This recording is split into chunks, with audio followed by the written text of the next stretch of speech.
Welcome to The Explainer. Today, we're talking about something huge in therapy, moving beyond those rigid, pre-written scripts. How do you go from simply reading a page to having a real conversation that actually helps people change? Let's get into it. Okay, so let's just jump right in with a big question. When it comes to therapy, what do you think is the single most important thing for success? I mean, a lot of us would probably guess it's the specific technique, right? The fancy, trademarked method. But is that really the case? Well, some really interesting research by Assay and Lambert actually breaks this down for us. And honestly, the results are pretty eye-opening. Get this, a whopping 40% of a client's success has nothing to do with the therapist at all. It's all about the client's own life, their attitude, their support system, everything that's happening outside the therapy room. And if you look at the other factors, you see 30% comes from the therapeutic relationship, the rapport, and another 15% from things like hope and placebo. So what's left for those very specific techniques and models, the scripts, the methods that people spend years learning? Just 15%. That's it. I mean, let that sink in for a second. The actual technique being used is only responsible for a tiny slice of the client's improvement. Now, this is a real game changer, right? Because it completely shifts our focus. It tells us that if we really want to get better results, we should probably be looking somewhere else. So, if the fancy techniques aren't the biggest deal, where's the real magic? Well, the data points us right to it. It's that huge 30% chunk, the therapeutic relationship. It all comes down to building powerful rapport. Okay, so how do we build that powerful rapport? It's actually pretty simple in concept. You have to meet the client in their world. You can't just hand them a map of your world and expect them to follow it. It means you have to listen, really listen to what they care about, what they're afraid of, what makes them tick. Then you use that information to build the session around them. Here's a perfect example. Imagine your client has a fear of water. If you pull out a generic script that says, imagine you're floating peacefully on a calm lake, well, that's going to backfire big time. You might actually make things worse. But what if you took a minute to listen and found out they love gardening? Now you can talk about a beautiful, relaxing country garden, the smell of the rich soil, the warm sun. See the difference? That's not just a script, that's a real connection. All right, this all sounds great, but how do you actually do it? Working without a script can feel a little scary, right?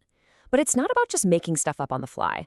There's a whole toolkit of core conversational techniques we can use to guide people naturally. Let's dive into a few of them.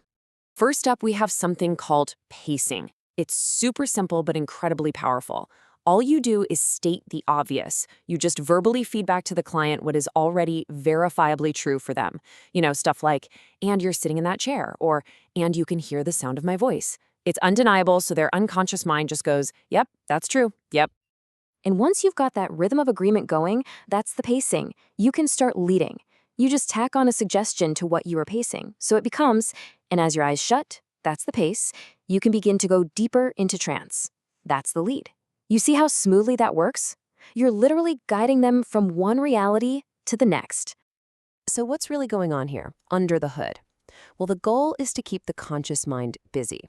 Think of your conscious brain like a security guard that can only juggle about 7 things at once. That's based on something called Miller's Law. So if we give it a bunch of things to focus on, like the flow of our words, it gets occupied. And that lets us speak more directly to the powerful unconscious mind. And one of the best ways to do this is with, believe it or not, run-on sentences. But these are special, artfully vague sentences. You use big, fuzzy nouns like comfort or understanding, and verbs without much detail, like begin to discover. Then you string it all together with connecting words like and or as. It creates this kind of hypnotic river of language that just pulls people in. Okay, now we're getting to one of my favorite tools. It's probably one of the most powerful, most elegant things in the entire unscripted toolkit.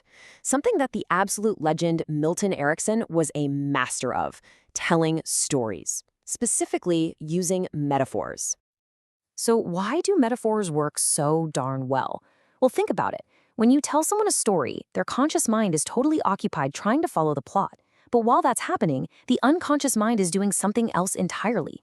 It's looking for patterns and meanings that relate to the person's own life.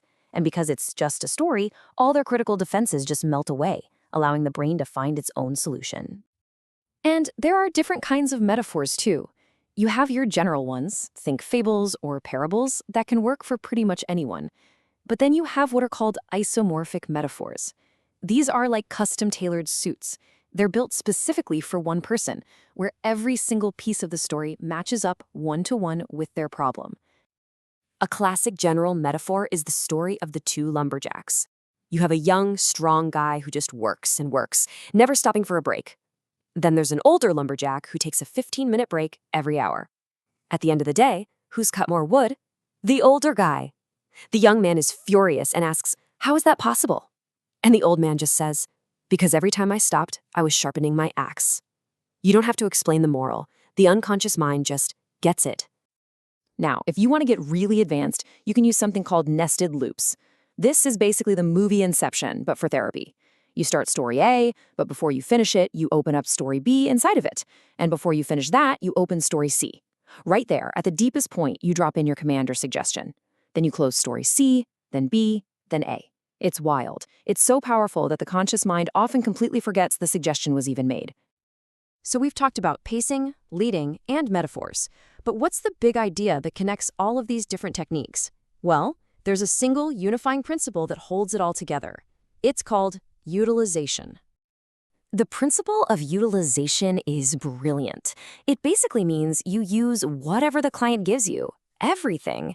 Their personality, their beliefs, their sense of humor, even things that seem like distractions. A car alarm goes off outside? That's not a problem. That's an opportunity. You can just say, and that sound can just remind you of how deeply focused you are right here. You literally use everything as a resource. And this really gets to the absolute core of Milton Erickson's philosophy. He believed the therapist isn't some guru with all the answers. No, the therapist's real job is to be more like a guide, to create a situation where the client can tap into their own strengths, their own way of thinking, to solve their own problems. In fact, Erickson took it even a step further. He said that the client's unique personality, their feelings, their behaviors, those aren't things to work around. They are the essential components of the therapy itself. Their unique way of seeing the world isn't an obstacle, it's the actual path to the solution. So when you put this all together, what does it mean? It means you stop being a script reader and you start being a conversational artist. You're no longer a technician just following instructions, you're a collaborator, almost like you're dancing with a client in the moment, adapting to everything they bring to the table. Now, look, is this harder than just reading off a page? Yeah, at first, for sure. It asks a lot more of you. You have to be present, you have to really listen, you have to be flexible. But here's the thing. Once you get the hang of it, it becomes totally natural.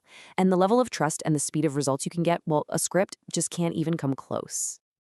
So we'll leave you with this final thought to chew on. It doesn't matter if you're a therapist, a manager, a parent, anyone who communicates really. What would be possible for you and for the people you talk to if you just put down the script? What could you really achieve by listening more and reading less?